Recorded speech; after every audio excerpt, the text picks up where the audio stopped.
বাংলাদেশের সাবেক প্রধানমন্ত্রী বেগম খালেদা জিয়ার শেষ বিদায়ে অংশ নিতে আসা ভারতের পররাষ্ট্রমন্ত্রী এস জয়শঙ্কর এবং পাকিস্তানের জাতীয় সংসদের স্পিকার সর্দার আয়াজ সাদিক করমর্দন করেছেন। এর প্রভাব ছড়িয়ে পড়েছে দক্ষিণ এশিয়ার রাজনীতিতে। এটি ছিল নিছক সৌজন্য নাকি এর মাধ্যমে গলতে পারে সম্পর্কের বরফ? বিস্তারিত জানাচ্ছেন তাসফিয়া মুস্তাবা। একটি করমর্দন, কিন্তু তার প্রভাব ছড়িয়ে পড়েছে দক্ষিণ এশিয়ার রাজনীতিতে। ঢাকায় সাবেক প্রধানমন্ত্রী বেগম খালেদা জিয়ার শেষ বিদায়ের দিনে জনসমক্ষে হাত মেলালেন ভারতের পররাষ্ট্রমন্ত্রী এস জয়শঙ্কর এবং পাকিস্তানের জাতীয় সংসদের স্পিকার সর্দার আয়াজ সাদিক।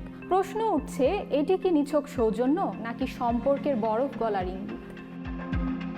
2025 সালের 31 ডিসেম্বর খালেদা জিয়াকে শেষ শ্রদ্ধা জানাতে ঢাকার জাতীয় সংসদ ভবনে উপস্থিত ছিলেন প্রায় 33টি দেশের প্রতিনিধি। এই অনুষ্ঠানের ফাঁকেই জনসমক্ষে করমর্দন করেন জয়শঙ্কর ও আয়াজ সাদিক। মে 2025-এ ভয়াবহ সামরিক সংঘাতের পর এটি ছিল ভারত পাকিস্তানের মধ্যে প্রথম দৃশ্যমান উচ্চ পর্যায়ের সৌজন্য বিনিময়। গত বছরের এপ্রিলে কাশ্মীরের পেহেলগামে হামলায় 26 জন নিহত হওয়ার পর ভারত পাকিস্তানকে দায়ী করে। প্রমাণ ছাড়াই অভিযোগ পাল্টা অস্বীকার। এরপর শুরু হয় 4 দিন ব্যাপী সামরিক সংঘাত। 87 ঘন্টার সেই সংঘাত থামে যুক্তরাষ্ট্রের মধ্যস্থতায়। তারপর থেকেই দু দেশের সম্পর্ক কার্যত জমাট বরফে পরিণত হয়। পাকিস্তানের বিশেষজ্ঞদের বড় একটি অংশ বলছেন এটি কোনো কূটনৈতিক অগ্রগতির ইঙ্গিত নয়। সাবেক পাকিস্তানি রাষ্ট্রদূত মালিহা লোধির মতে এটি ছিল তাৎক্ষণিক ও অপ্রস্তুত সৌজন্য। সিনেটর শেরি রহমানও মনে করেন এতে অতিরিক্ত অর্থ খোঁজা হচ্ছে। ভারতের রয়েছে ভিন্ন মত।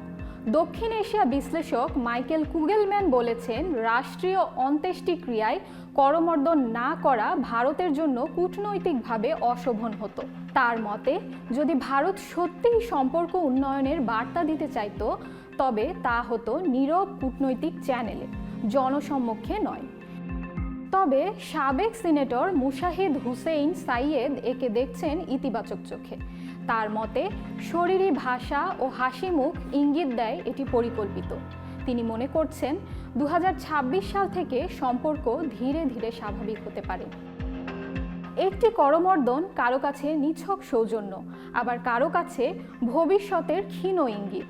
তবে বাস্তবতা হলো, ভারত পাকিস্তান সম্পর্ক এখনও অনিশ্চয়তার মধ্যে রয়েছে। এই করমর্দন আপাতত উত্তর নয়, বরং নতুন প্রশ্নের জন্ম দিয়েছে।